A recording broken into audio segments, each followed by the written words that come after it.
ضروری ہے، لیکن ذکر اللہ اتنا آسان، اتنا آسان، اتنا آسان کہ ہر شخص کر سکتا ہے۔ ہر شخص، حافظ وہ بھی، غیر حافظ وہ بھی، پڑھا لکھا وہ بھی، ان پڑھ وہ بھی، بوڑھا وہ بھی، اور جوان وہ بھی، بچہ وہ بھی، لاغر ہے وہ بھی، بیمار ہے وہ بھی، ہر شخص پڑھ سکتا ہے۔ دل میں طلب ہونی چاہیے، دل میں لگن ہونی چاہیے، اللہ کے حبیب صلی اللہ علیہ وسلم کی بات پر غور ہونا چاہیے۔ اللہ کے حبیب فرما رہے، اے ایمان والو، اپنے ایمان کو نیا کرتے رہا کرو، ایمان کو نیا کرتے رہا کرو۔ اور اس کے ایمان کے نیا کرنے کا طریقہ کیا بتا دیا؟ اکثروا من قول لا الہ الا اللہ، اپنی زبان سے اکثر بولا کرو، اکثر بولا، 50 100 10 5 نہیں، اکثر۔ اکثر کا مطلب کیا؟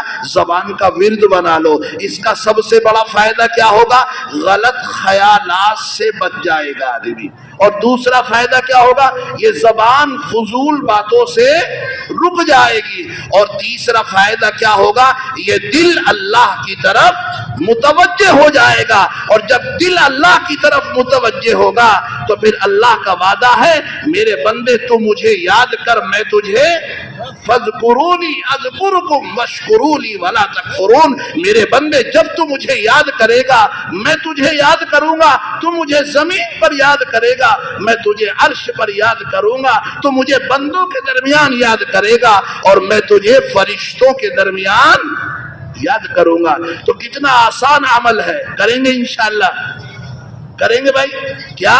لا الہ الا اللہ۔ اور حضرت ابو ہریرہ رضی اللہ تعالیٰ عنہ سے ایک دوسری روایت ہے، اللہ کے حبیب صلی اللہ علیہ وسلم نے ارشاد فرمایا کہ لا الہ الا اللہ محمد الرسول اللہ کی کثرت رکھو اپنی زندگی میں، اپنے ہوش و حواس میں، اپنے رات و دن میں، قبل اس کے کہ موت کا وقت آ جائے اور پھر تم نہ کہہ سکو ان الشیطان لکم عدو مبین۔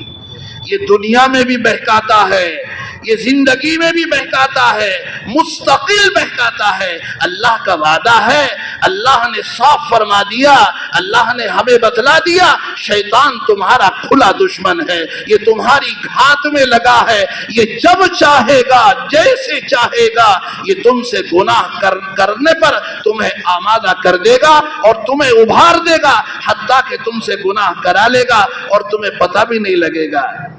آدمی کہتا ہے اگر ہمیں ہمارے دشمن کا پتہ لگ جائے تو ہم اس سے اپنا بچاؤ کر لیں۔ اللہ تبارک و تعالیٰ نے ہمارے آنے سے پہلے ہمارے دشمن کا نام ہمیں بتا دیا، اور ہمیں یہ بتا دیا کہ یہ ہر وقت تمہارے پیچھے ہے، یہ تمہارا پیچھا نہیں چھوڑے گا۔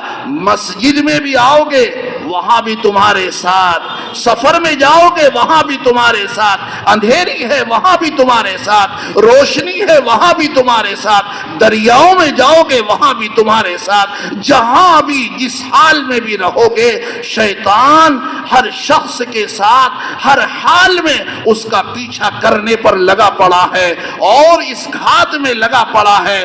اللہ کے بندے کو اللہ سے توڑ دو تو ذکر اللہ کی حقیقت اور اس کا اثر یہ ہوتا ہے کہ جب آدمی کا دل اللہ کی ذکر کی طرف متوجہ ہوتا ہے، یہ انسان گناہوں سے بچتا چلا جاتا ہے، شیطان اس سے بھاگتا چلا جاتا ہے۔ جب یہ کثرت سے اللہ کا ذکر کرے گا، اس کی زبان پر برابر لا الہ الا اللہ ہوگا، تو بولو شیطان مایوس ہو جائے گا کہ نہیں ہو جائے گا؟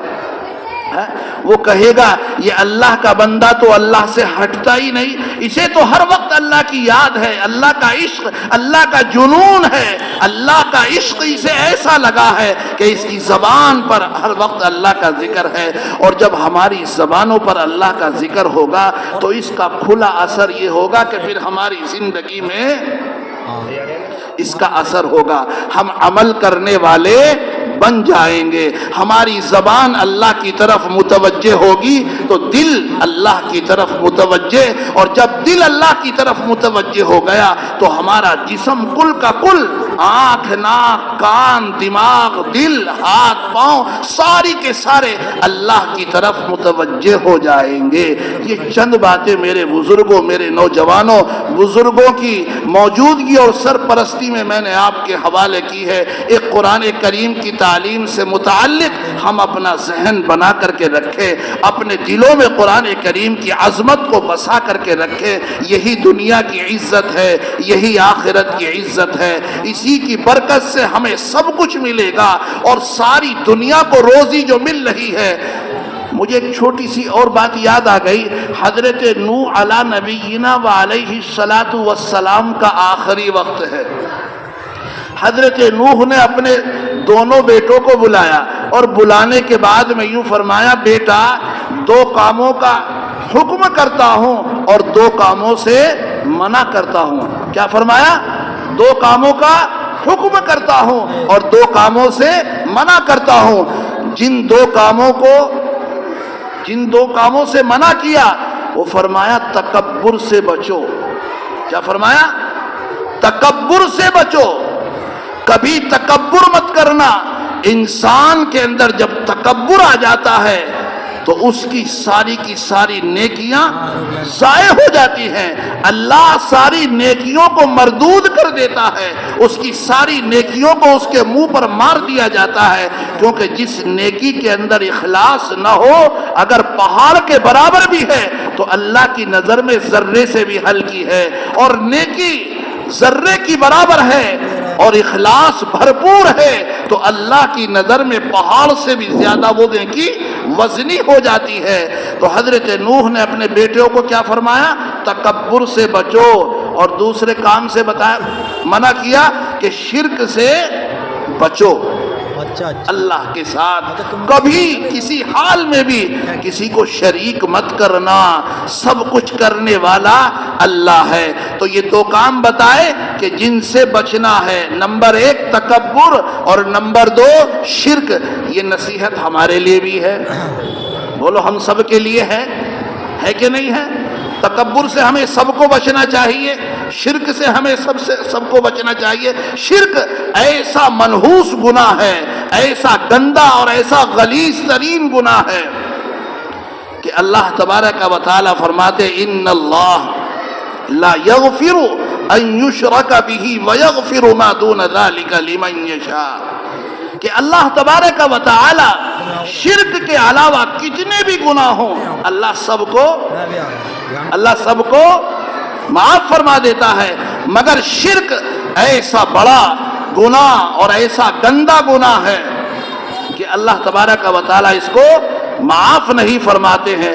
اسی طریقے سے تکبر بھی ہے. تو ان 2 چیزوں سے ہمیں سب کو بچنا چاہیے. اور 2 کام اپنی اولاد کو جو کرنے کے بتائے وہ کام کیا ہے؟ نمبر 1 لا الہ الا اللہ. بھائی توجہ کریں، توجہ رکھیں ذرا. 2 کام جن سے بچنا ہے وہ کیا ہے؟ بھائی جن 2 کاموں سے بچنا وہ کیا ہے؟ تکبر اور شرک ہے. اور جن 2 کاموں کو کرنے کا حکم دیا وہ کیا ہے؟ لا الہ الا اللہ. کثرت سے پڑھنا ہے. لا الہ الا اللہ کو کثرت سے پڑھنا ہے. اور دوسرا کام کیا ہے؟ سبحان اللہ و بحمدہ. یوں فرمایا کہ یہ تمام کے تمام جانوروں کی عبادت ہے. سبحان اللہ و بحمدہ. تو پرندے درندے اللہ کی عبادت کریں، اور بندہ انسان جو اشرف المخلوقات ہے یہ اللہ کی عبادت سے محروم اور دور رہے، بڑی خسارے کی بات ہے. تو یہ 2 چیزیں جن سے ہمیں بچنا تکبر اور شرک ہے. اور جو 2 کام ہمیں کرنے ہیں وہ کیا ہے؟ لا الہ الا اللہ کو خوب پڑھنا ہے، انگن پڑھنا ہے. رات میں دن میں سوتے جاگتے چلتے پھرتے ہمیں خوب پڑھنا ہے. اور دوسرا کام کیا ہے؟ سبحان اللہ و بحمدہ. اللہ کے حبیب صلی اللہ علیہ وسلم ارشاد فرماتے ہیں کہ تمام کائنات کو اللہ تبارک و تعالی اس کی برکت سے روزی عطا فرماتے ہیں. تو جب اللہ ساری کائنات کو اس کی برکت سے روزی عطا کر رہا تو جہنم پڑھنے والے کو عطا نہیں کرے گا؟ اللہ تبارک و تعالی ہمیں ان تمام باتوں پر اخلاص و للہیت کے ساتھ عمل پیرا ہونے کی توفیق عطا فرما دے. وآخر دعوانا ان الحمد للہ رب العالمین. السلام علیکم ورحمۃ اللہ. وعلیکم السلام ورحمۃ اللہ وبرکاتہ.